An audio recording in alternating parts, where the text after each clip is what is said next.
I said it all of last season. I said it leading up to this season, and I'm going to repeat it right now. Dabo Swinney and Clemson are extremely overrated. Now, I had high hopes. Garrett Riley coming in, Cade Klubnik looked really good. I really thought that things were going to change and that they were going to be an explosive, productive offense this year. Boy, was I immediately wronged by that assumption, because there's one thing that I forgot, that the man making the decisions for this roster and for this team, that being Dabo Swinney, is way past his capabilities. And what we're used to him winning national championships is way in the past. This is not the same Clemson team that we saw win natties. Trevor Lawrence is far gone. My biggest issue with that loss to Duke 28-7 is something that I found out before the game when I was scrolling through Twitter. Graham Kofi is the one who tweeted this out, and it was from the ESPN interview that Dabo did with a sideline reporter. And he said, in response to Garrett Riley's new offense, asked about it, which a lot of people coming into this game, including myself, as I just mentioned, had high hopes that TCU offense that was so explosive, so freaking explosive, was going to reshape the direction in this program for Clemson. And instead, the response when asked about it was, well, it's the Clemson offense.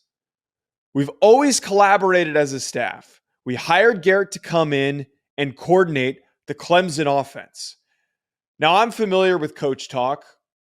Anyone who's played the game is familiar with coach talk. But I know for a fact that that is a little bit more than coach talk.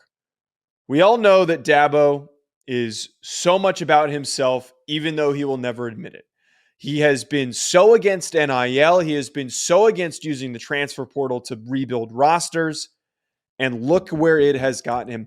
His stubbornness and his demand to stick with his old ways, what won in national championships in the past, is going to keep Clemson behind other ACC teams.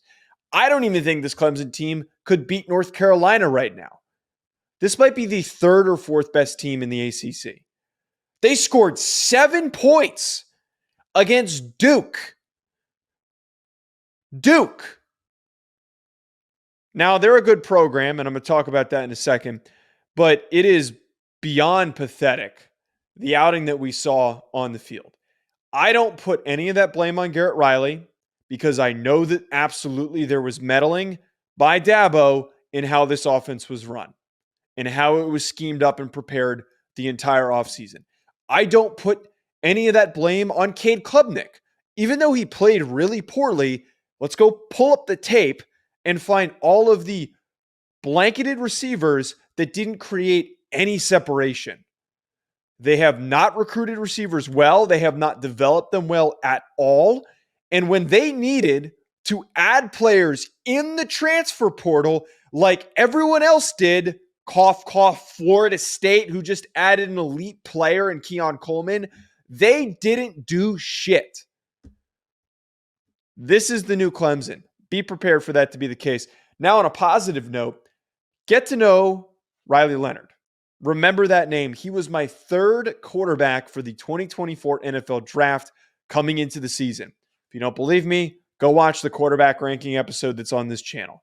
I said that kid is going to be special, and I really do think that he is going to be a great pro.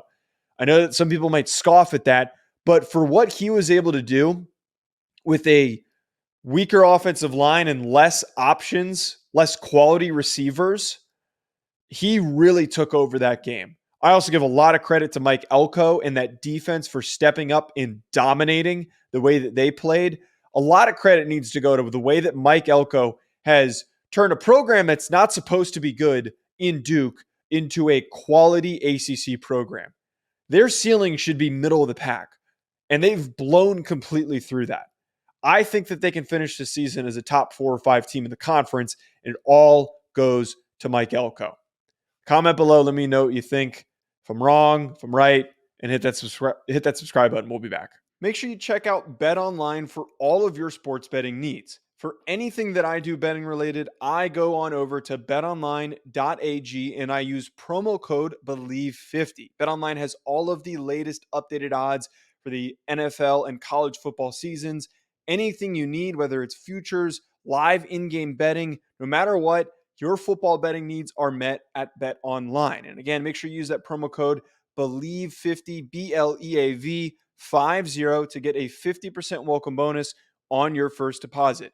Bet Online, where the game starts.